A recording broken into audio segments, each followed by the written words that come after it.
అందరితో గొడవ పెట్టుకున్న రీతు ఈ కోణంలో రీతు అందరితో గొడవ పెట్టుకుందండి. సంజనతో గొడవ, మరి దివ్యతో గొడవ, కళ్యాణ్తో గొడవ, ఇమాన్యుల్తో గొడవ, ఒక్కరితోనేంటి రూమ్ అందరితో గొడవ. అందుకే దివ్య ఏమందంటే, నువ్వు నన్ను పొడిచావు అంటే నువ్వు భయపడి ఆడుతున్నావు.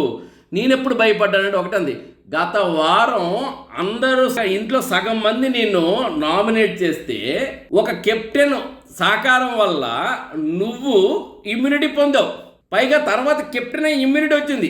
2 సార్లు ఇమ్యూనిటీ వచ్చినప్పుడు 3వసారి కూడా ఎవరైనా బుద్ధుండో నిన్ను ఉంచుతాడు. అందుకే నేను అవాయిడ్ చేస్తున్నావు అని చెప్పేసి దివ్య అంది. అఫ్కోర్స్ దివ్య అని ఆమె గట్టవారం వెళ్ళిపోవాల్సింది. ఆమె కూడాను ఇమాన్యులు ఇచ్చిన పవర్ వల్ల ఉండగలిగింది. అయినప్పటికీ ఆమె దాన్ని కాదు అనలేదు. కానీ రీతుకు వచ్చే మాటలకి ఇలాంటి సమాధానం ఇచ్చింది. మొత్తానికి రీతు దగ్గర సరైన సమాధానం లేకపోయినప్పటికీ గట్టిగా అరుస్తుంది కాబట్టి తన అరుపులు కామన్గా అరిచింది. పెద్దగా ఇదేం లేదు. మొత్తానికి ఏదైనప్పటికీ అందరితో గొడవ పెట్టుకుంది. మరి ఈ వారం నామినేషన్ తర్వాత రీతు వెళ్ళిపోయినా వెళ్ళిపోవచ్చు, ఆశ్చర్యపోక్కర్లేదు అని అంతగా ఉంది.